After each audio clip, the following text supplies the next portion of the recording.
नागरिक सवालबाट नारायण अवस्थीको नमस्कार।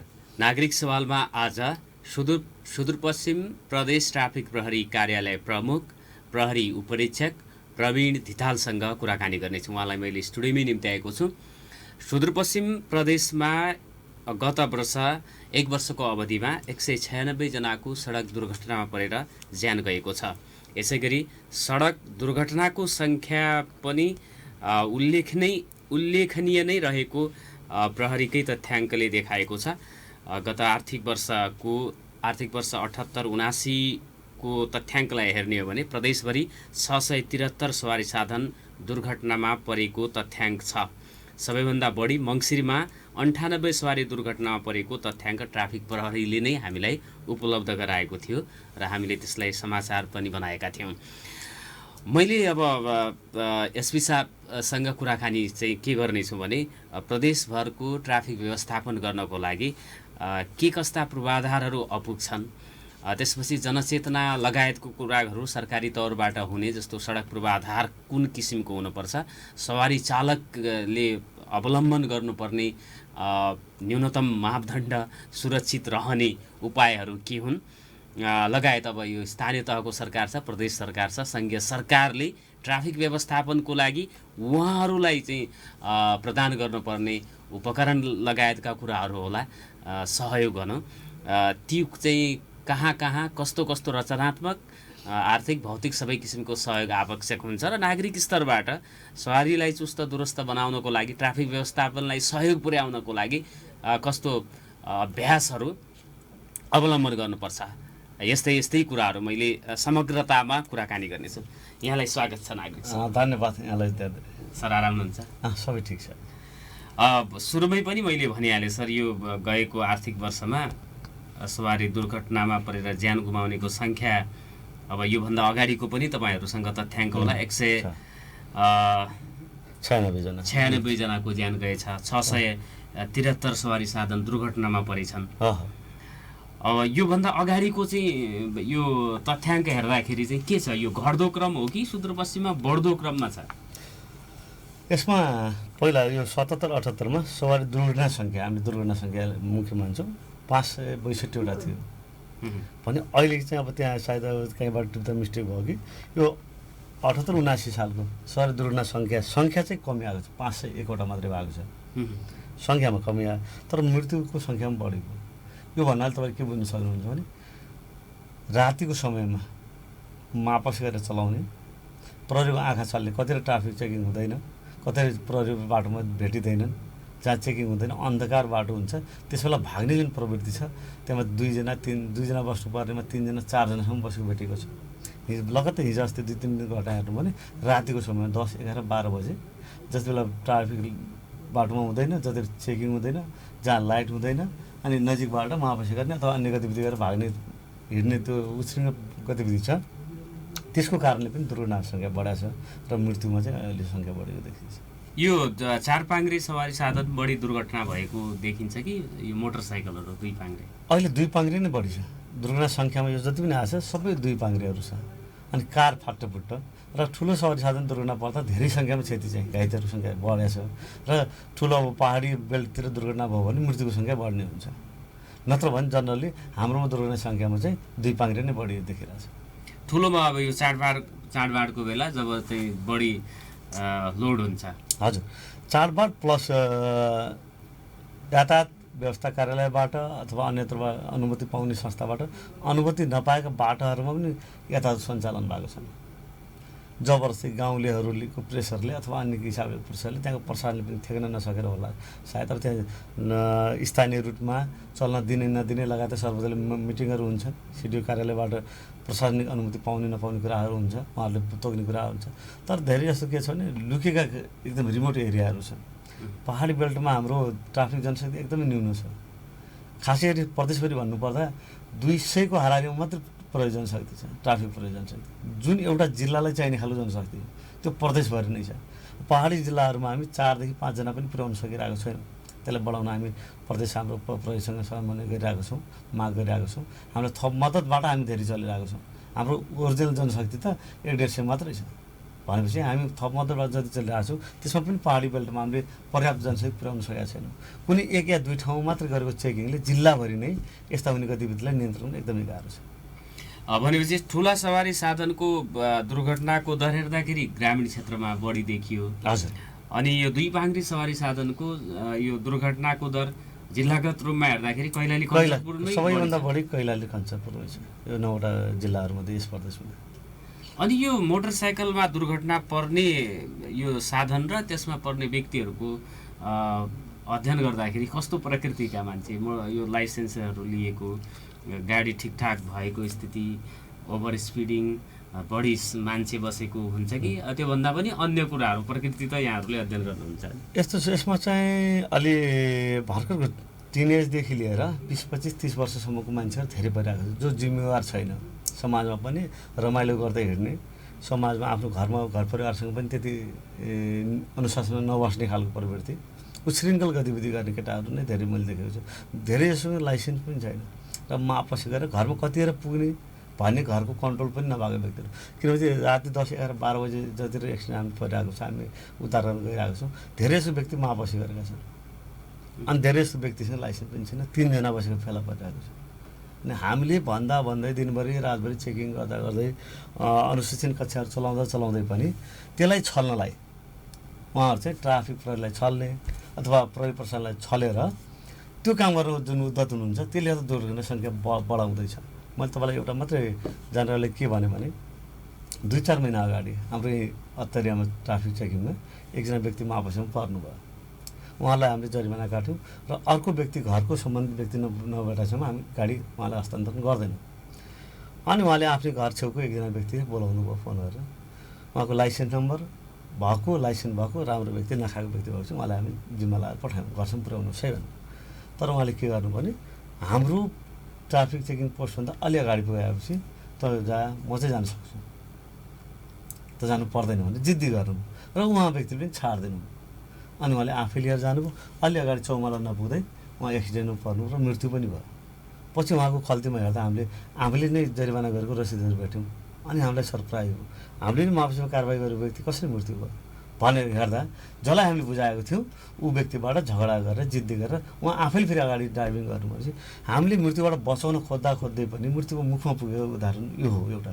अब कतिसम्म गर्छ ट्राफिक प्रहरीले चेकिङ गरेर आफ्नो पोस्टहरू पर्दाखेरि उहाँ फेरि जितेर त्यही नै अब खालको गतिविधि कन्टिन्यू गर्नुहुन्छ भने यो हामीले जरिमाना रासो असुल गर्नलाई मात्र त होइन, धनको न्यूनीकरण होस्, क्षति नहोस् भन्ने चाहना हो। तर हाम्रो त्यो चाहना सबैले नबुझेको पाइयो। अझै पनि यस्तो त भइहाल्छ नि, यस्तो ट्राफिक प्रहरीले भन्दै गर्छ, प्रशासनले भन्दै गर्छ, आफ्नो काम छाड्नु न, यो गरेर पो हिरो भइन्छ भन्ने खालको जुन मनस्थिति छ, यसले गर्दा दुर्घटनामा सङ्ख्यामा न्यूनीकरण गर्न हामीलाई धेरै गाह्रो भएको छ। नेपालीहरूमा हामीहरूमा के छ एउटा मान्यता भने नियमको अवज्ञा गर्नु नै बहादुरी सम्झिने प्रवृत्ति पनि समस्याको एउटा कारक हुन सक्छ। आदरणीय श्रोता, व्यापारिक विश्रामको ठाउँमा पुगेका छौँ। छोटो व्यापारिक विश्रामपछि थप संवाद गर्नेछौँ। नागरिक सवाल सुन्दै गर्नु पुनः स्वागत छ आदरणीय श्रोता। नागरिक सवालमा प्रदेश ट्राफिक प्रहरी कार्यालय अतरियाका प्रमुख प्रहरी उपरीक्षक प्रवीण धितालसँग म कुराकानी गरिराखेको छु। एउटा अब धनगढीकै पनि यहाँहरूले मुख्य सडकमा गयो भने सबैभन्दा चुनौतीको विषय भनेको सडक छिचोल्न सहज तरिकाले असहज भइसकेको छ, छिचोल्नलाई निकै गाह्रो भइसकेको छ।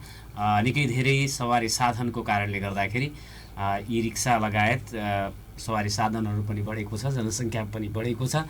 सडकको चौडाइ भने बढ्नुको सट्टा बरु घटेको चाहिँ हामी देख्न सक्छौँ। गुणस्तर फेरि चाहिँ अब जो खाल्टाखुल्टी परेर झन् शास्ति परेको चाहिँ अवस्था रहन्छ। निर्माण सामग्रीहरू भरिएको हुन्छ, गाईबस्तु चौपायाहरू छोडिएको हुन्छ, फोहोर मैला पनि सडकमै हामीले फ्याँक्ने गर्छौँ, जसले गर्दाखेरि हाम्रो यातायात जुन चाहिँ छ त्यो व्यवस्थापन निकै चुनौतीपूर्ण रहेको छ। तर यहाँ अब यो चुनौती जो रहेको छ यातायात व्यवस्थापनमा, त्यसलाई समाधान गर्नको लागि, यसलाई चुनौती रहित बनाउनको लागि सवारी चालक अथवा सडक प्रयोगकर्तादेखि लिएर सरकारी निकायहरू, ट्राफिक प्रहरी, त्यसपछि नगर प्रहरी छ, स्थानीय निकाय, स्थानीय तह र अन्य प्रहरीहरूको पनि त्यसमा चाहिँ नि योगदान रहन्छ। त्यसपछि अब निर्माण व्यवसायहरूले पनि गुणस्तरीय सडक बनाइदियो भने त्यसले पनि सहज हुन्छ। अनि हामीहरूले गाई वस्तुहरूलाई छोडिदिएनौँ भने पनि सहज हुन्छ होला, पक्कै पनि हुन्छ। सर, अब यो हामीले दुर्घटनाको प्रकृतिका कुराहरू गऱ्यौँ योभन्दा अगाडि। त्यो दुर्घटनाहरू जुन कारणले भइराखेको छ त्यो कारणलाई निरोध गर्नको लागि तपाईँहरूले अब ट्राफिक चेकिङ गरिराख्नुहुन्छ। एउटा यो आम प्रश्न चाहिँ के पनि आउँछ भने ट्राफिक प्रहरीले दुख दिने नियतले जहाँ मन लाग्यो त्यहाँ चेकिङ गर्छ। कतिखेर तपाईँहरूले दिउँसो गर्नुभयो भने दिउँसो गर्छ, साँझ गर्नुभयो भने साँझ गर्छ। अनि नियत के अरे चाहिँ यो फाइन लगाउने किसिमले गर्छ ट्राफिक प्रहरीले, व्यवस्थापन गर्ने किसिमले गर्दैन कि फाइन लगाउने किसिमले गर्छ भन्ने एउटा आलोचना। अर्को चाहिँ के छ भने यो राजपुर चोक, राजपुरले र तपाईँहरूले यो ट्र्याक्टरहरू, ट्रली जोडिएका ट्र्याक्टरहरूलाई रोक्नुहुन्छ। बिहानै उनीहरू चाहिँ आफ्नो काममा गएको बेला तपाईँहरूले रोक्नुहुन्छ। त्यसपछि गेटानेर चाहिँ एकान्त जस्तो पनि छ, त्यहाँनिर पनि सवारी साधनहरूलाई रोक्ने, त्यसपछि अब जरिमाना लगाउने आदि इत्यादि कुराहरू गर्नुहुन्छ। त्यो पनि नियत बस्नै गर्नुहुन्छ भन्ने कोणबाट पनि यो विषयमा प्रश्न गर्नु होला भन्ने पनि आछ। यो चाहिँ किन गर्नुहुन्छ? एकदमै जनताबाट आएको फिडब्याकहरू मलाई यहाँ सुनाइदिनु भयो, त्यसको लागि म तपाईँलाई धन्यवाद दिन चाहन्छु क्वेसनको लागि। अब कारबाही भनेको हामीले कानुन उल्लङ्घन गर्नेलाई गर्ने हो। मलाई के मात्र लाग्छ भने जति पनि फिडब्याक आएको छ, जसले प्रश्न गर्नुभएको छ उहाँले यति मात्रै सोधिदिनु पऱ्यो, मैले कानुन बमोजिम काम गर्दा गर्दै म रोकेँ, म जरिवाना परेँ भन्ने कसैलाई लाग्छ भने उहाँ तुरुन्त मलाई फोन गर्नुहोस्, मेरो प्रवक्तामा फोन गर्नुहोस्, म तत्काल त्यस्ता प्रयोग कर्मचारीले कारबाही गर्छु। यदि कानुन बमोजिम आफूले काम गरेको छैन र पनि म दुःख पाएँ भन्नुहुन्छ भने त्यो हाम्रो गलत मानसिकता हो, हामी सुध्रिनु पर्छ। कुनै पनि ठाउँमा कानुन उल्लङ्घन गर्न पाउनुपर्छ, म सहज हिसाबले कानुन उल्लङ्घन गरेर हिँड्न पाउनुपर्छ। ट्राफिक प्रहरी अथवा अन्य प्रहरीहरूले प्रशासनबाट छेकिनु हुँदैन भन्ने मानसिकता जुन छ हाम्रो, त्यसैबाट हामी चाहिँ अहिले शिकार भइरहेको छौँ, अनुशासनहीनताको शिकार भइरहेको छौँ। उपद्रव खालको गतिविधि आउनुको कारणै यही हो। त्यसले अनुशासनको पहिलो कारण भने नै मैले नियम पालना गरेर हिँडेको छु कि छैन, मैले कानुनले तोकेका कर्तव्यहरू पालना गरेको छु कि छैन। यदि मैले कानुन बमोजिम सबै कर्तव्य पालना गरेर हिँडेको छु भने तपाईँलाई कसैले पनि दुःख दिने अधिकार छैन, दुःख दिनै पाउँदैन। र कानुन पालना नगर्दा परेका चेकिङ गतिविधिलाई दुःख चाहनुहुन्छ, त्यो दुःख चाहिँ होइन, त्यो हाम्रो नियमित गतिविधि हो। हामीले के गर्छौँ भने जहाँ बढी भिडभाड हुन्छ त्यो ठाउँमा हामीले 5 देखि 10 मिनट मात्रै ट्राफिक होल्ड गरिदिउँ भने त्यहाँ चाहिँ तपाईँको थामी नसक्ने भिड हुन्छ, ट्राफिक जाम हुन्छ। ट्राफिक चेकिङकै कारणले ट्राफिक जाम भयो भने पनि फेरि गुनासो आउँछ। त्यसैले जहाँ थोरै सङ्ख्यामा हामी सवारी साधन रोकेर चेक जाँच गर्न सक्छौँ, अन्य सवारी आवागमनलाई बाधा पर्दैन, र मुख्य नाकाहरू जहाँबाट जस्तो मैले धेरै ठाउँमा यहाँबाट यो भाग्यो ल पक्ड्नु है भनेर भनिरहेको हुन्छु, त्यो गेटामा तलतिरबाट जाने गेटा नै सहज पर्छ, त्यहाँबाट पार्किङ गर्ने साइड लाउने प्रशस्त ठाउँहरू छ अर्को साइडमा पनि। त्यसरी राजपुर भनेको यहाँबाट भागेर जाने तलतिर जानेलाई त्यो बजार एरियामा भागेर उम्केर आउनेहरू राजपुरले नियन्त्रण गर्छ, र अन्य ठाउँहरू पनि। र त्यसैले मान्छेले देख्दा पनि देखिन्छ होला एकान्त छ, रोकिरहेछ, तर त्यो हाम्रो अरू कुनै नियत होइन। जहाँ सवारी आवागमनमा असर पर्दैन, बाधा पर्दैन, सवारी आवागमन सुरक्षित रूपले सुचारू हुन्छ र अनुशासनहीन गतिविधि गर्नेलाई, नियम उल्लङ्घन गर्नेलाई साइड लाएर सवारी आवागमन बाधा नपर्ने गरी कारबाही गर्न मिल्छ, त्यो ठाउँहरू चाहिँ रोक्ने गरिएको हो।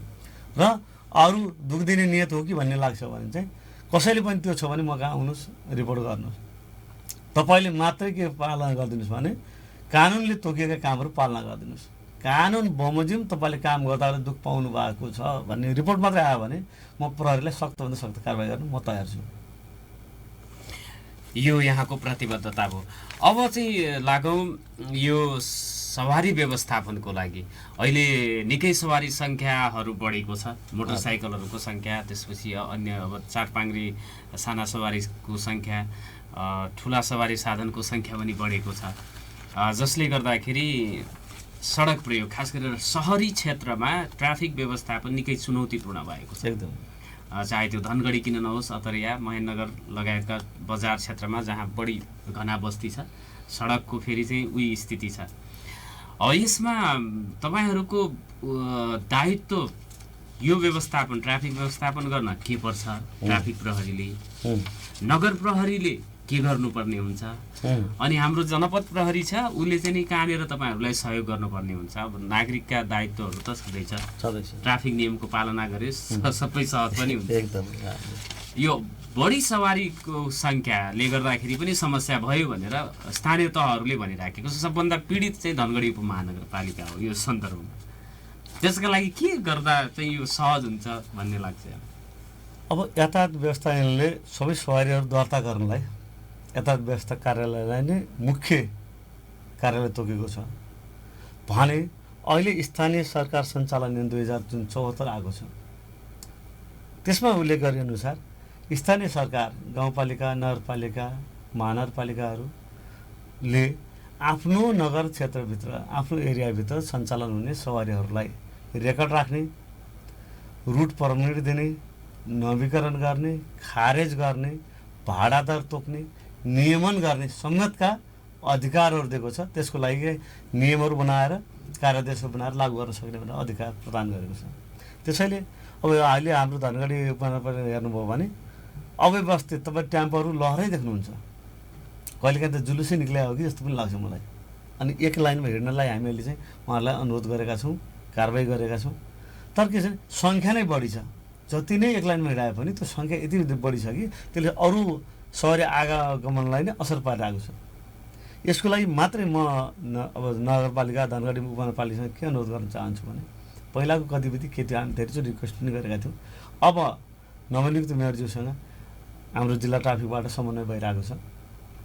हाम्रो यो उपमहानगरपालिकाभित्र आवश्यक पर्ने बस, टेम्पो सङ्ख्या कति हो, त्यसलाई कुन कुन रुटमा चल्न दिनुपर्ने हो। जस्तो अब हामी 3 पाङ्ग्रे अटोहरूको कुरा गरौँ, यसमा हामीलाई यो पुरै उपमहानगरपालिकाभित्र कुन कुन ठाउँमा कति आवश्यक पर्छ भनेर पहिला यकिन गर्नु पर्यो। र अटोहरू चल्ने नियमबारेमा धेरै ठाउँ प्रयोग के छ भने सार्वजनिक ठुला सवारी साधन नजाने भित्री सडक खण्डहरू जुन चाहिँ गाउँबाट जोडिन्छन्, जहाँ चाहिँ सार्वजनिक ठुला सवारी साधन चल्दैन, त्यो सडक खण्डमा यातायातको सुविधा होस् भन्ने प्रयोजनको लागि मात्रै अटोलाई चल्न दिने हो। तर यहाँ के छ भने मेन हाइवेमा पनि चल्दिने, जति मन लाग्छ त्यति भाडा लिदिने, जुलुस हिँड्दिने। उहाँहरूको अनुमति पत्र हेऱ्यो, अनुमति नियमअनुसार मात्रै छ, नियम कहाँ छ भन्ने नि क्लियर भएन। त्यहाँ क्लियरली लेख्नुपर्छ यो राजमार्गको यो भित्री सडक खण्ड सञ्चालन अनुमति, त्यसपछि भाडा दर यति हुने भनेर उहाँहरूलाई ल 20वटा छ भने यो 20वटा यो सडक खण्ड, 20वटा यो सडक खण्ड, अरूमा एक्सचेन्ज नहोस्। त्यो गरिदियो भने के हुन्छ, यिनीहरूको चाहिँ भिडभाड हुने जुन छ प्रवृत्ति, बाटोमा त्यो र्याली निकाले जस्तो त्यो चाहिँ हट्छ र दुर्घटना सङ्ख्या पनि कम छ। अहिले म्याक्सिमम् दुर्घटना स्लो मुभिङ छ। अनि एकैचोटि 2-3 4वटा एकैचोटि एउटै लाइनमा पनि हिँड्दिएर आउँछ। कहिलेकाहीँ गाली गर्दा ओभरटेकिङ पनि उसैले गरिदिएर आउँछ। यसले गर्दा सडक पनि सहर पनि एकदमै प्रदूषित देखेको छ। अझ यसमा के थियो भने केही समय अगाडि अटोको दुवै साइडबाट चढ्ने झर्ने बनाइरहेको छ, दाहिने बाटो पनि बायाँ बाटो। ठुला सवारी साधनमा के हुन्छ, खास गरी बायाँ साइड सेफ साइडबाट मात्रै चढ्ने झर्ने व्यवस्था हुन्छ, अटोमा दुवैतिर ढोका खुल्ला। यसैलाई दुर्घटनाको कुरालाई मध्यनजर गरेर, मान्छे भिडभाड हुने कुरालाई मध्यनजर गरेर हामीले अटोको दाहिनेमा अनिवार्य 2 देखि 3वटा डन्डी हाल्न लगाउने जुन नियम गऱ्यौँ, अनिवार्य कारबाही गऱ्यौँ। अहिले तपाईँले हेर्न सक्नुहुन्छ अटोको दाहिनेतिर कसैको पनि खाली छैन, अनिवार्य डन्डी छ। त्यसले गर्दा एउटा भिडभाड चाहिँ जोखिम चाहिँ कम भएको छ। अझै यसलाई रुट दिने र निश्चित एरियामा मात्रै चल्न दिने जुन प्रावधान गर्नुपर्ने छ त्यो चाहिँ भएको छैन। त्यो हामी निरन्तर सम्पर्कमा छौँ, पहलमा छौँ। त्यसै गरी स्थानीय सरकार सञ्चालन ऐनमै नगर प्रहरीको गठन भन्ने छ दफा 11मा 11(1) को क मा। त्यसरी त्यो नगर प्रहरीको कर्तव्यमा के छ भने स्थानीय बजार तथा पार्किङ एरियाको स्थलको रेखदेख र व्यवस्थापन पनि छ। मुख्यतः ट्राफिक व्यवस्थापन, ट्राफिक आइहाल्छ र हामीलाई मेन ब्याकअप फोर्सको रूपमा चाहिँ नगर प्रहरीले स्थानीय बजारमा जथाभावी हुने बजार अवस्थित बजार व्यवस्थापनहरू छन्, बजारमा जुन पसलभन्दा अगाडि फुटपाथमै सामानहरू राखिदिने कुराहरू छन्, त्यो व्यवस्थापन गर्नेदेखि पार्किङ एरियाको व्यवस्थापन गर्ने जिम्मा नगर प्रहरीलाई छ। उहाँले हामीलाई एसिस्ट गरिदिनु भयो भने अझै हाम्रो न्यून जनशक्तिमा थप रिपोर्ट हुन्थ्यो, सहिलोसँग हामी काम गर्न पाउँथ्यौँ। त्यसै गरी दफा 11 को उपधा 2 को यहाँ भन्ने जुन छ त्यसमा छाडा पशु चौपायाको नियन्त्रण पनि स्थानीय सरकारको मुख्य जिम्मेवारीमा छ। अहिले यहाँ हेर्नुभयो भने तपाईँले यो अत्तरदेखि पूर्वी साइडमा पनि म्याक्सिमम छाडा चौपायाहरू छ, जसको कारण दुर्घटना भइरहेछ। ट्राफिकबाट एकछिन हामीले धपाउँछौँ, फेरि त्यो आएर बाटैमा बस्छ, किन थाहै निराकरण भएन, हामीसँग अरू कुनै विकल्प पनि छैन। त्यसरी अत्तरिया यो लेनमा हेर्नु पहिला धेरै थियो, अहिले अलिक केही कम सङ्ख्यामा छ धपाउँदा र अनि महेन्द्रनगर साइडमा पनि छाडा पशु चौपायाको एकदमै ठुलो समस्या छ। त्यो पनि हामीले स्थानीय सरकार, गाउँपालिका, नगरपालिकासँग माग गरेको विषय हो। तपाईँको अधिकार क्षेत्रमा पर्छ, कर्तव्यमा पर्छ, व्यवस्थापनको लागि पहल गरिदिनुहोस् ताकि धनजनको क्षति हुनबाट रोकियोस् भनेर। त्यसै गरी स्थानीय सरकार सञ्चालन ऐनमै कर सेवा शुल्क उठाउनेमा सहरी साधन कर उठाउने सम्बन्धी पनि व्यवस्था छ। उहाँले उठाइ पनि राख्नु भएको होला भने कर उठाउनु भएको छ, व्यवस्थापनको लागि त पहल गरिदिनु पर्यो, रुट अनुमतिहरू दिइदिनु पर्यो। त्यसै गरी त्यही दफा 2 को 11 को उपदफा 2 को ट को 1 मा स्थानीय ग्रामीण तथा कृषि सडकलाई मर्मत सम्भार गर्ने, त्यसमा नियमन गर्ने सबै अधिकार पनि स्थानीय तहलाई नै छ। भनेपछि स्थानीय तहको ठुलो जिम्मेवारी रहेको छ सडक यो ट्राफिक व्यवस्थापन गर्नको लागि। 8 बजेको छ आदरणीय श्रोता, 8 बजेको छोटो व्यापारिक विश्रामपछि म संवादमै रहनेछु। यदि यहाँहरूको प्रश्न छ ट्राफिक प्रहरीसँग अथवा ट्राफिक प्रहरी व्यवस्थापन यसरी पनि गर्न सकिन्छ है भनेर चाहिँ भन्न सक्नुहुन्छ सुझावको लागि भने 091 410 216 मा फोन गर्नको लागि पनि अनुरोध गर्न चाहन्छु। छोटो व्यापारिक विश्रामपछि पुनः संवादमा आउनेछु। दिनेश एफएम र लम्की एफएम सुन्दै गर्नु। पुनः स्वागत छ आदरणीय श्रोता नागरिक सवालमा। नागरिक सवालमा प्रदेश ट्राफिक प्रहरी कार्यालयका प्रमुख प्रहरी उपरीक्षक प्रवीण धितालसँग मैले कुराकानी गरिराखेको छु। ट्राफिक व्यवस्थापनका लागि सम्बद्ध सबै पक्षले गर्नुपर्ने कुराहरू, उहाँहरूले गरिराखेका कामहरू र अब चाहिँ एउटा सवाल चाहिँ के छ भने ट्राफिक प्रहरी ट्राफिक व्यवस्थापन गर्नको लागि उसँग हुनुपर्ने स्रोत साधनबाट सुसज्जित छ कि छैन भन्ने कुरा पनि महत्त्वपूर्ण हुन जान्छ। त्यसपछि हामीमा कस्तो किसिमको संस्कार छ, विकास भएको छ, त्यो कुराले पनि महत्त्वपूर्ण भूमिका खेल्छ। यो दुई कुरा मात्रै भयो भने पनि ट्राफिक व्यवस्थापन निकै सहज हुन्छ होला भन्ने यो अनौपचारिक कुराकानीमा पनि एसपी साहबले मलाई भन्दै हुनुहुन्थ्यो। अब यो यहाँहरूले चाहिँ यो ट्राफिक व्यवस्थापनलाई चुस्त दुरुस्त बनाउनको लागि, दुर्घटनामा कोही नपरुन् भन्नको लागि, धनजनको क्षति नहोस् भन्नको लागि तपाईँहरूलाई चाहिँ नि आवश्यक पर्ने स्रोत साधनहरूको अवस्था चाहिँ के छ? त्यसपछि सडकमा चाहिँ हुनैपर्ने स्रोत साधनहरू छन् कि छैनन्, के चाहिँ गरिदिनु पर्ने हुन्छ सरकारले? एकदमै सही कुरा। सबभन्दा ट्राफिक प्रहरी मात्रै भएर भन्दा पनि त्यसले नियमन गर्न, नियन्त्रण गर्न र प्रमाणमुखी व्यवस्था गर्नलाई चाहिँ हामीलाई वैज्ञानिक उपकरणहरू आवश्यक पर्छ। रोड अर्डिनेन्स भन्छ, रोडको अवस्था कस्तो छ, रोड सहरी साधन सञ्चालन हुन सक्ने अवस्थामा छ कि छैन, कति स्पिडमा सञ्चालन हुन सक्ने अवस्थामा छ, त्यसका मार्किङहरू के छन्, रोड फर्निचरहरू भन्छ, रोडलाई डिभाइड गर्ने, साइन्सहरू दिने होइन, त्यसको लेनहरू दिने, अनि एजहरू अन्तिमको बाटो के हो त्यो पनि क्लियर देखिने मार्किङहरूको कुराहरू हुन्छन्। त्यो चाहिँ नेपालको रोडहरू एकदम जीर्ण अवस्थामा छन्, धेरै ठाउँमा नयाँ बनेका रोडहरू बाहेक अन्य जीर्ण अवस्थामा छन्। मेन्टेनेन्सको कमी पनि छ। त्यो अब सरकारसँग बजेटको कमीले होला के होला, हामी चाहिँ यातायात व्यवस्था विभागहरूसँगदेखि लिएर भौतिक पूर्वाधार मन्त्रालयहरूसँग, सडक विभागहरूसँग निरन्तर सम्पर्कमा हुन्छौँ। उहाँहरूले हुन्छ अब कर्मश गर्ने तयारीमा छौँ भन्नुहुन्छ। साइनहरू बाटोमा साइडमा चाहिँ एजमा चाहिँ पहेँलो खालको पट्टीहरू राखिदियो भने चाहिँ यो चाहिँ अन्तिम हो है किनारा, अनि त्योभन्दा उता जाँदा दुर्घटना हुनसक्छ भन्ने मार्किङ हुन्छ। क्याटलाइटहरू क्याटाइजहरू भन्छ, रातिमा चम्किने साइडमा बत्तीहरू राखिदियो भने त्योभन्दा उता खतरा हुनसक्छ भने महसुस हुनसक्छ। नयाँ बाटोमा तपाईँले अहिले देख्दै हुनुहुन्छ अत्तरिया यो सडक खण्डमा राखिएको छ। पुरानो बाटोहरू यो राख्न सम्भव कति छ कति छैन। अनि बाटोको लेभलहरूको कुराहरू छ। बाटो चाहिँ स्मुथ सम्म खालको हुनु पऱ्यो। हाम्रो बाटोहरू कहिलेकाहीँ धेरै भारवान क्षमताका गाडीहरू चल्दैन, हामी जरिवाना काट्छौँ, भार त त्यति नै बोकिरहेको हुन्छ, त्यही अपलोड गराउनलाई समस्याहरू छन्। हामीले चाहिँ रोकेर अर्कोमा झार्न पनि व्यवस्था गरिरहेको छौँ। अनि गर्मीको समयमा पिचहरू पग्लिएर आएको हुन्छ। हाम्रो रोडको अवस्था कन्डिसन पनि खराब छ, पानीको कारणले रोडहरू बिग्रिरहेको हुन्छ, अप एन्ड डाउन छ। त्यसमा सामान्य गतिविधि गर्दा सामान्य स्पिडमा पनि चलाउन नसक्ने बाटोहरू छन्।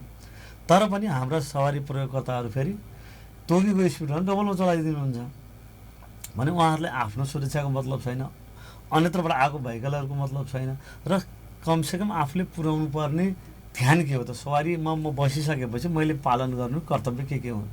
त्यति मात्र एउटा चालकले हेरिदियो भने यहाँ 90% घटनाहरू कमी हुन्छ र सरकारले हामीलाई ट्राफिक प्रहरीलाई मोनिटर गर्नलाई जस्तो इम्पोस्ट नम्बर प्लेट आइसकेको छ प्रचलनमा, तर त्यसलाई स्क्यानिङ गर्ने र त्यसको डिटेल किन रात हो कि होइन भन्ने पत्ता लगाउने खालको हामीसँग स्क्यानर अथवा डिभाइसहरू केही पनि छैन, अहिलेसम्म प्रदान भएको छैन। त्यो पहिला आउनु पर्यो। त्यो व्यवस्था इम्पोस्ट नम्बर प्लेट व्यवस्था हुँदाहुँदै साथसाथ त्यो पनि आइदियो भने अनि हामीलाई कहीँ पनि म्यानुअली इन्ट्री गर्नुपर्ने खोज्नुपर्ने खालको व्यवस्था हुन्थेन। अहिले विभिन्न ठाउँमा दुर्घटनाहरू बढेका छन्, रातिको समयमा दुर्घटनाहरू भएको छ। हिजो अस्ति भर्खर मात्रै मसुरियामा रात बिहानको 5 बजीतिर दुर्घटना भयो, जहाँ कुनै CCTV फुटेज पनि भेटिँदैन, प्रत्यक्ष देख्ने व्यक्तिहरू पनि भेटिँदैन, रेकर्डिङ हुने अटो रेकर्ड हुने कुनै पनि हामीसँग उपकरणहरू छैन। यसो म्यानुअल रूपमा खोज्दै अर्कोले देखेर हो होइन पत्ता लगाउनु एकदमै गाह्रो छ।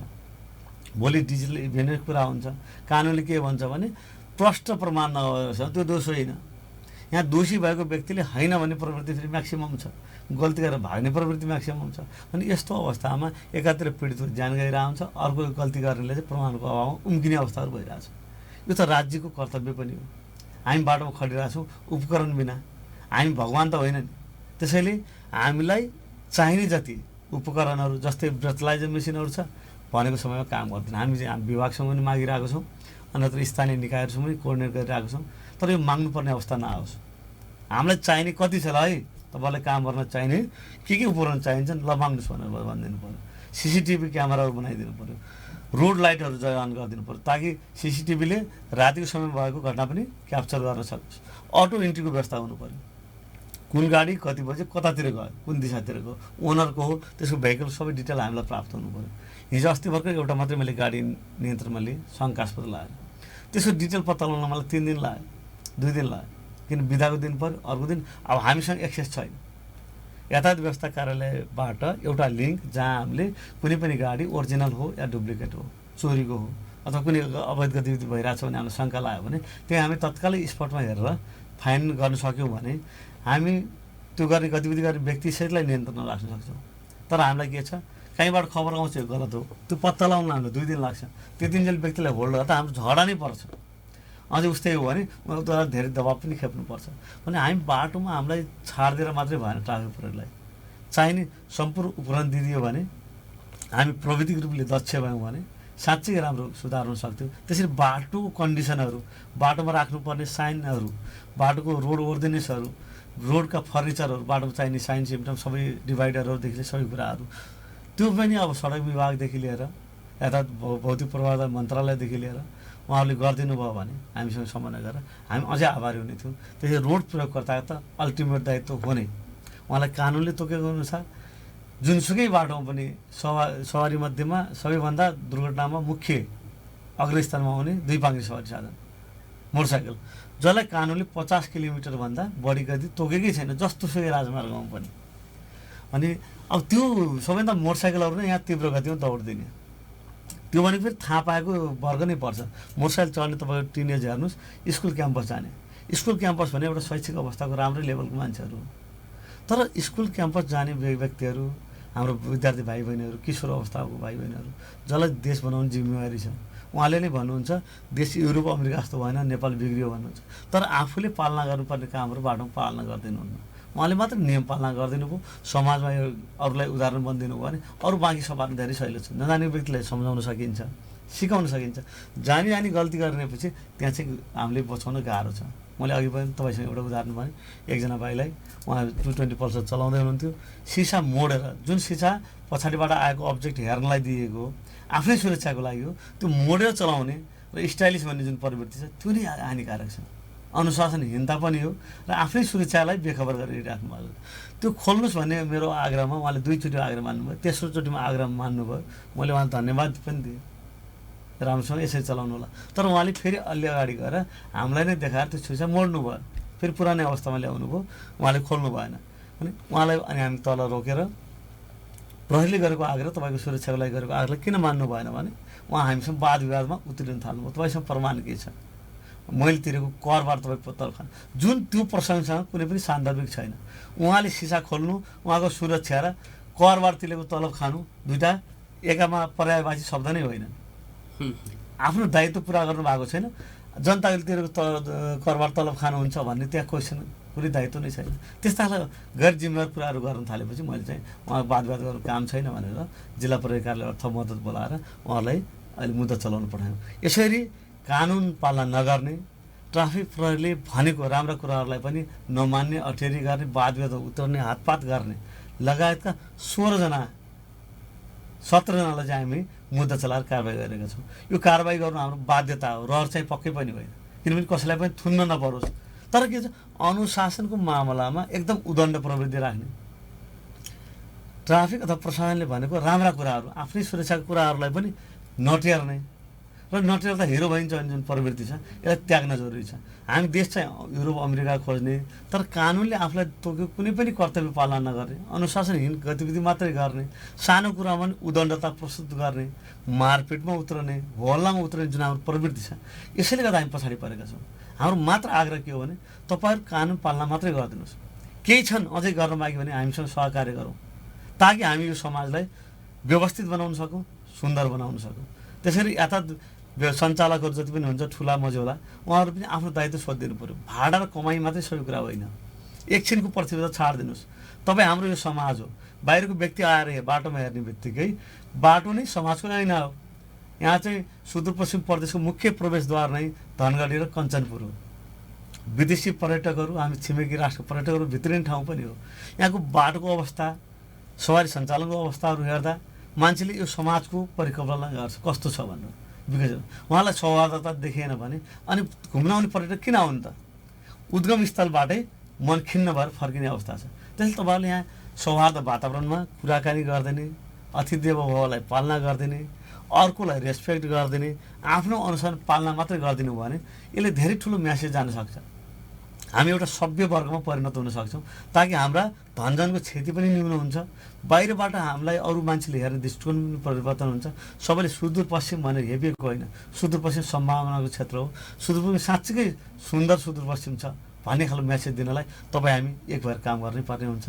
यसका लागि भौतिक पूर्वाधार मन्त्रालयहरू, सडक विभागदेखि लिएर हामी ट्राफिक आफैमा लागिरहेको छौँ। हामीलाई यथेष्ट मात्रामा तिनी साधनहरू उपलब्ध होस् र नागरिकबाट त्यो खालको सहकार्य होस्, यातायात सञ्चालन व्यवसायबाट त्यो खालको सहकार्य होस् र स्थानीय सरकारबाट अघि नै भनिसकेँ धेरै खालको कर्तव्यहरू छन्, त्यसमा हामीलाई हातेमालो गरेर तपाईँले सहयोग गरिदिनु पऱ्यो भने चाँडैभन्दा चाँडै सुन्दर बनाउन सकिन्छ कि भन्ने अपेक्षा छ।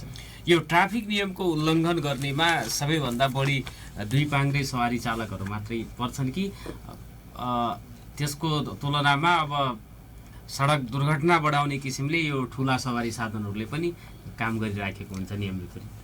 धेरैभन्दा धेरै अहिले ट्राफिक दुर्घटनामा देखिएको सङ्ख्याको आधारमा पनि बढी छन् दुई पाङ्ग्रे सवारी साधनहरू।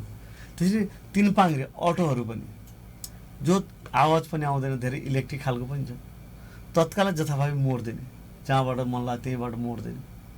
धेरैसँग लाइसेन्स पनि छैन। लाइसेन्सको विषयलाई लिएर हामी जिल्ला ट्राफिकसँग समन्वय गरेर 150-200जनालाई नियन्त्रणमा लिएर लाइसेन्स बनाएर मात्र चलाउने भनेर अभियानको रूपमा धेरैचोटि सञ्चालन गरिसक्यौँ। तर पनि के छ भने सर्वसुलभ रूपमा किन्न पाइने, दुःख गर्नु नपर्ने र अन्य सवारी साधन तुलनामा सस्तो पर्ने भएको हुनाले अटो किन्ने प्रवृत्ति। आवश्यकता कति छ, यसबाट मेरो कमाइ के हुन्छ, मैले लाइसेन्स लिनुपर्छ कि पर्दैन भन्ने कुरा उहाँले पालना गर्नुहुन्न। कुनै पनि सवारी साधन लिनुभन्दा अगाडि चालकको व्यवस्था हुनु पऱ्यो, सवारी ज्ञानको व्यवस्था हुनु पऱ्यो। त्यो खालको व्यवस्था नभएर पहिला अटो किन्ने, आफू खुसी चलाउने, कारबाहीमा पर्दै गयो यताउता हुँदै गयो भने बल्ल मात्रै लाइसेन्सतिर अथवा इन्सुरेन्सतिर ध्यान दिने प्रवृत्ति छ। विभिन्न खालका दुर्घटनाहरू कञ्चनपुरमा भएका र अन्य ठाउँमा भएका दुर्घटनाहरू, तीन पाङ्ग्रे अटोको दुर्घटनाहरू चाहिँ त्यही देखिन्छ, जसमा इन्सुरेन्स पनि छैन, चालक अनुमति पनि छैन। अनि उहाँहरू के भन्नुहुन्छ भने अब यो मृत्यु भयो, यसको क्षतिपूर्ति कहाँबाट पाउनु? त्यो हामीले उहाँहरूलाई गर्नुपर्ने क्वेसनमा उहाँहरूले हामीलाई गरिराख्नु भएको छ। हेरिदिनु पऱ्यो, सरकारले यति पनि हेर्दैन। सरकारले भनेको कर्तव्य कुनै पनि पालना नगर्ने आफ्नो। उहाँहरूले यो तीन पाङ्ग्रे अटो रिक्सा चालकहरूसँग नि लाइसेन्स अनिवार्य हुनुपर्ने हुन्छ, एकदमै अनिवार्य, इन्सुरेन्स गरेको हुनुपर्ने हुन्छ। इन्सुरेन्स गरेको हुनुपर्छ, किनभने अरू सवारी अरू यात्रुहरू बोकेर हिँड्नुपर्छ, अर्को धनमालको जिम्मा लिएर हिँड्नु भएको छ भने भोलि दुर्घटना भन्ने त असम्भावित घटना हो। दुर्घटना कसै चार हुने होइन, नामै एक्सिडेन्ट छ, अचानक हुने भएको हुनाले त्यो अचानक त्यस्ता खालका क्षतिहरू भए, दुर्घटनाहरू भयो भने त्यसबेला हामी ओभरकम गर्ने अथवा क्षति न्यूनीकरण गर्ने उपचार गर्ने अथवा मृतकलाई क्षतिपूर्ति दिने खालको व्यवस्थाहरू के छ त? हामी कसरी कानुनबाट बच्न सक्छौँ? हामीलाई कसले कानुनले संरक्षण गर्न सक्छ र क्षतिपूर्ति पाउन सक्छौँ भन्ने कुरा त विचार गर्नु पर्यो। अस्ति कञ्चनपुरमा भएको त्रिभुवन बस्तीमा भएको घटनाहरू 2-4 महिना अगाडि हेर्नुभयो भने आफै अटोभित्र भएको 2 जनाको मृत्यु भयो, चालक समेत 3 जनाको मृत्यु भयो। उहाँले एकजना मोटरसाइकलवालालाई नै ठक्कर दिनु, उहाँको पनि खुट्टा भाँचिएको छ। अनि उहाँको सबै श्री सम्पत्ति भने त्यही अटो मात्रै रहेछ। अनि उहाँको आमा आउनु भएको थियो, म कञ्चनपुर गएको थिएँ सिटो साहबसँग समन्वयमा। उहाँको आमा आउनुभयो, चियातीको ब्याग लिएर आउनु भएको छ, 8 ठाउँ सिलाएको ब्याग छ। अनि सम्पत्तिको नाममा एउटा जग्गा थियो, त्यो राखेर अटो निकालिदिनु भयो। किनभने छोराले चलाउनु रहर गर्यो र इजी इन्कम, सर र दौड्यो, दुःख गर्नु परेन, परिश्रम ननिकाल्नु परेन, बाटोमा पैसा आइहाल्छ डेली इन्कम भनेर किनिदिएको। तर उहाँसँग लाइसेन्स पनि छैन, इन्सुरेन्स हुने कुरै भएन, इन्सुरेन्स कभरेजै गर्दैन। अब उहाँको पुरै सम्पत्ति जाई जता बेचे पनि केही पनि कभर हुने छैन, उहाँ रुई मात्रै राख्नु भएको छ। अब सरकारले हेरिदिनु पऱ्यो भन्नु, यही कुरा हो। परेको बेला कसले हेर्ने भन्ने कुरा पहिला त आफू यकिन हुनु पऱ्यो। बाटोमा निक्लिनुभन्दा अगाडि म भोलि कथम कतै कुनै दुर्घटना पऱ्यो भने मेरो कानुनी पक्ष के छ? म जेल जानुपर्छ पर्दैन, मलाई कानुनी संरक्षण गर्छ गर्दैन, मैले बोकेका यात्रुहरूले क्षतिपूर्ति पाउँछ पाउँदैन, उपचारको व्यवस्था हुन्छ हुँदैन भने उहाँले अटोवालाले यति मात्रै सोधिदिनु भयो भने 90% दुर्घटना न्यूनीकरण हुन्छ। तर एउटा समूहमा बस्ने, हुलदङ्गा गर्ने र कसैले त्यसलाई भोट ब्याङ्कको रूपमा पनि युज गरिरहेको होला। अनि समूहमा भए, ठुलो सङ्ख्यामा भए हाम्रो गैर कानुनी कुरा पनि मान्ने छ भन्ने खालको जुन प्रवृत्ति छ, यसलाई हटाउन एकदमै जरुरी छ। गरी खान देऊ भन्ने पनि हुन्छ, गरी खान देऊ भन्ने खालको मागहरू। गरी खान पनि कानुनले तोकेको उहाँको योग्यता क्षमताले भ्याउने कामहरू गरी खान पाइन्छ। भोलि केही पर्दा कानुनले संरक्षण नगरेर उहाँ नै जेल जाने। एक त आफै गरी खाने मजदुर वर्गको छ, अनि उहाँ नै जेल जाने पनि ल हामी त यदि सानो वर्ग, हामीलाई पनि जेल हाल्यो फेरि, किन कानुनले त छाड्दैन। कानुनको अनभिज्ञता क्षम्य हुँदैन। उहाँले आफू जुन व्यवसायमा संलग्न छ त्यो व्यवसाय सञ्चालन गर्नुभन्दा अगाडि मलाई कानुनले के कर्तव्यहरू तोकेका छन्, मैले के पालना गर्नुपर्छ भने सबै व्यवस्थित गरेर आउनुभयो भने उहाँ जस्तोसुकै घटना पर्दा पनि उहाँलाई कानुनले चाहिँ संरक्षण गर्छ, उहाँ चाहिँ बच्नुहुन्छ अथवा पाउने सुविधा पाउनुहुन्छ।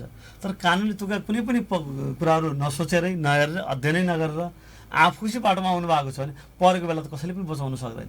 त्यो बेला हामी न्यून वर्गहरूलाई सुनाइ भएन, हामी दुःख पीडामा छौँ, हामी नै थुनिनु पर्यो भन्ने खालको कुरा हो, कहीँ पनि जायज रहँदैन। त्यसैले त्यस्तो खालको अवस्था नआओस् भनेर म सबै अटो सञ्चालक हाम्रो साथीभाइहरूलाई के अनुरोध गर्न चाहन्छु भने तपाईँले पहिला पर्फेक्टली चलाउन सिक्नुहोस्, लाइसेन्स प्राप्त गर्नुहोस् र लाइसेन्स भएकोले मात्रै चलाइदिनुहोस् र चलाउँदा जथाभावी जहाँ मन लाग्यो त्यहाँबाट नमोडिदिनुहोस्। सानो कुरा छ भनेर तपाईँले मोडिदिनुहुन्छ, स्पिडमा आएको अर्कोले तपाईँको मोसनहरू, तपाईँको गतिविधि मोनिटर गरेर आएको हुँदैन। उसले पनि ट्राफिक नियम पालना गर्छ है यसले भन्ने सोचिरहेको हुन्छ, तर तपाईँ जथाभावी मोडिदिनुहुन्छ अनि अर्को आएर दुर्घटना पर्छ। त्यो खालको गतिविधि नहोस्, हाम्रो क्षति नहोस् भन्ने। यो 3 पाङ्ग्रे जुन चाहिँ अटो रिक्सा छ त्यसको पनि स्पिडको सीमितता होला नि। अब तपाईँको मोटरसाइकलको नै 50 छ भने त 3 पाङ्ग्रे 2 पाङ्ग्रे सबैभन्दा कमजोर खालको सवारी साधनमा पर्छन्, जुन चाहिँ भनरेबलमा चलाउँदाखेरि गतिविधिमा पल्टिने सक्ने क्षतिको हिसाबमा पनि भने त 30-40 भन्दा बढी, 30 भन्दा बिलो स्पिडमा हुनुपर्छ अटोहरू। अझ त्यो मुख्य सडक के अरे यो बजारको भिडभाड हुने सडक भए त त्योभन्दा कम हुनुपर्छ। अझै सबै ठुला खालका सवारी साधन जति पनि छन् जुन मेन स्पिडमा हिँड्न पाउँछन् हाम्रो हाइवेमा अधिकतम सीमा गति 70 देखि 80 किलोमिटर, त्यो चाहिँ साना कारहरू, जिप, मिनी बसहरूलाई तोकिएको छ, ट्रकहरूलाई होइन। अधिकतम सीमा राम्रो खालको सडकमा राजमार्गमा 80 तोकिएको छ। त्योभन्दा अनि घना बस्ती भएको ठाउँमा जतिसुकै स्पिडमा चल्न पाउने सवारी साधन उनको गति सीमा भने 40 भन्दा बढी छैन। अनि हाम्रो कुनै पनि अतरेदेखि तपाईँ धनगढीसम्म बस्ती भएको क्षेत्र हो। यहाँ कुनै पनि ठाउँमा हाइवे जस्तो कहीँबाट केही नआउने, बस्ती नभएको क्षेत्र छैन। बस्ती नभएको, कहीँबाट केही नआउने, दुवै साइडमा सेप बारहरू लगाएको छ भने मात्रै दिएको त्यो अधिकतम सीमा हो। भनेपछि हाम्रो यहाँ 30 देखि 40 किलोमिटरभन्दा बढी स्पिडमा सवारी साधन चलाउने कुनै पनि खालको भौतिक पूर्वाधार पनि छैन र बस्ती नभएको ठाउँहरू पनि छैन।